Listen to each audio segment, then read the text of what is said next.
Hello and welcome to Racing News 365 answers your fan questions ahead of this weekend's Belgian Grand Prix.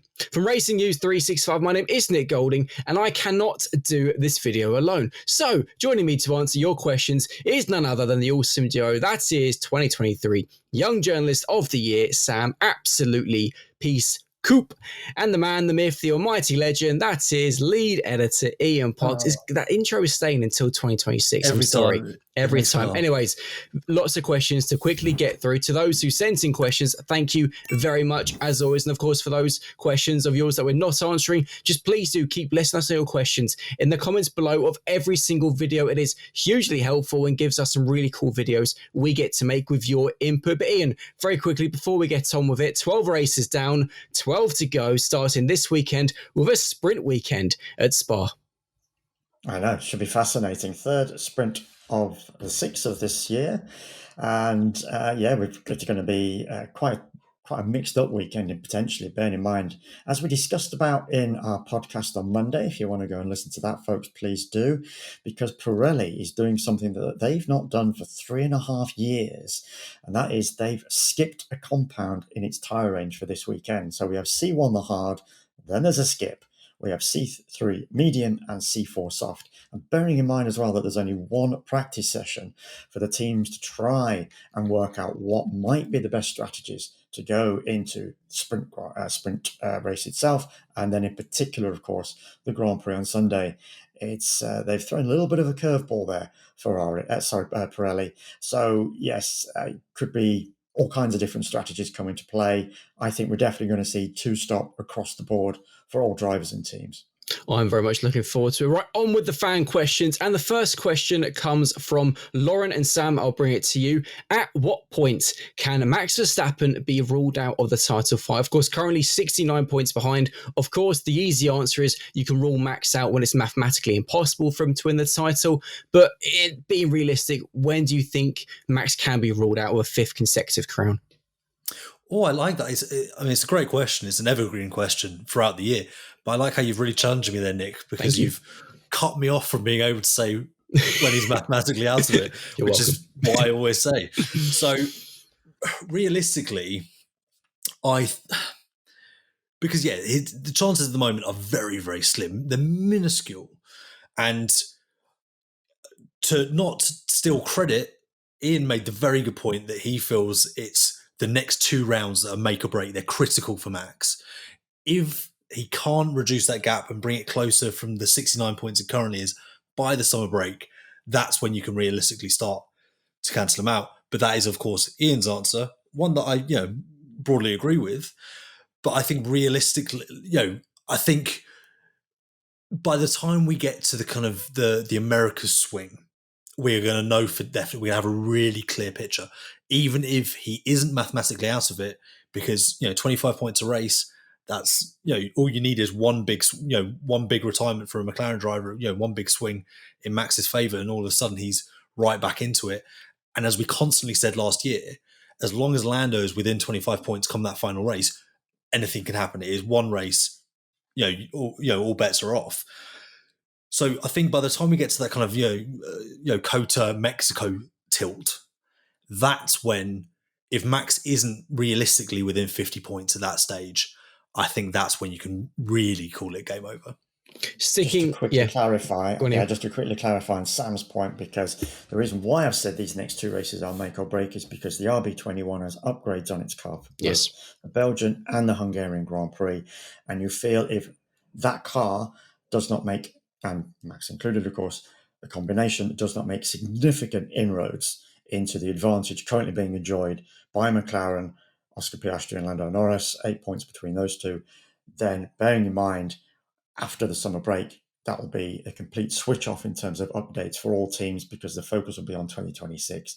Then I think if Max, as I say, hasn't made those inroads, that's when I think you can start to count him out of the title battle. Even if the maths might say otherwise. Yeah. Sorry, Nick. All good. Next question, and I'll throw this one to you, Ian. And it comes from Joey and sticks with Red Bull, who, of course, have a new team principal for just the 2nd time in the team's history in F1. What is Laurent Mekies' biggest immediate challenge at Red Bull? Apart from imposing himself on the team and the team getting to know him getting to know the team. Yes, he's been with the Red Bull family for 18 months, of course, as the RB/Racing Bulls team principal, and he's done a very good job there, as far as I can tell. I've gotten to speak to Laurent personally a few times, done some good one-on-one interviews with him. He's come across as quite a personable character, got to say that. Broad spectrum of abilities under his belt, bearing in mind his previous roles with the FIA and, of course, Ferrari. Generally, for him, yes, it's going to be sorting out Max Verstappen, isn't it? And as I say, apart from getting to know the team, lay of the land, and of course, trying to impose himself on the team with regard to the 2026 car, for many people, fans included, it's going to be what's next for Max, because there's been all this speculation about Max Verstappen over this recent period of time. We know he's been having talks with Mercedes. That's not been denied. So for Red Bull to go forward, you would assume that it needs really Max Verstappen on board as its star driver. And bearing in mind all these talks are taking place, Laurent is going to want to know, what are you doing, Max? Are you with us next season? Are you not? I firmly believe Max will be. But for Laurent, yes, that is going to be the biggest thing to move off his slate, so then he can really focus on 2026 and making sure that car is right for next year and giving Max a title challenging car again that he's not quite had this season. Yeah, I completely agree on that. Sam, next question comes to you, and it comes from Anouk. What determines the order of the pit boxes? An interesting one. I like this one. It's a good question. It's a very good question. So traditionally, it is the champion team from the constructors fight gets to choose which end of the pit lane they'd like, that they feel optimal. Generally speaking, teams have opted for the start of the pit lane, the champions have, and then it works down from there. So that is the usual way of doing it. However, there is, or at least there used to be, an anomaly to that at the British Grand Prix at Silverstone, which was actually reversed this year. It followed convention, the British Grand Prix, this year for the first time in a while, because what it used to do at Silverstone is they used to place the most popular, or the leading teams in the middle of the pit lane due to visibility issues from the ends of the grandstand, because with still the Silverstone wing being dipped, it was an obscured view. So the obstruction meant you couldn't see the leading team at either end of the pit lane if they chose.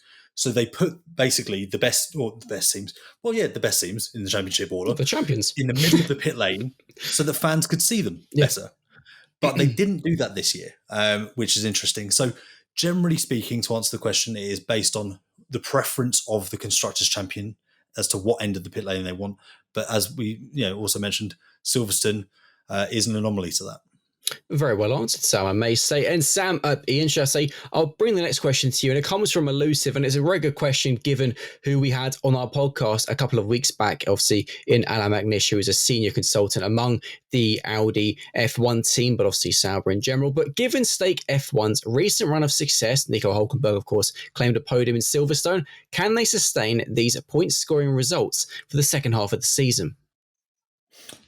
In fairness, just to very quickly answer it, there's absolutely no reason why not. Yeah. Stake, Sauber, I do prefer calling them Sauber than Same. Stake. It just doesn't sound right calling that team Stake, and I'm be glad when that name is gone from F1 at the end of the season, and it does become Audi so much easier. But yes, just generally, they've delivered upgrades recently over a short period of time, and the bottom line is those upgrades have worked, and it's to the team's credit that they've persevered. And obviously they've got Jonathan Wheatley on board as team principal now. He's had a short-term impact, implementing different procedures and different ways of working. That's obviously helping, but predominantly it's the upgrades on that car that have really helped stabilize it, giving it a much more solid platform on which to deliver the performance in particular that we've seen from Nico Hülkenberg. Gabriel Bortoleto did, of course, manage to score in one of the recent races, so it at least broke his points Gabriel, but but Nico Hulkenberg has just delivered these past 4 Grand Prix, and yes, the car is working well.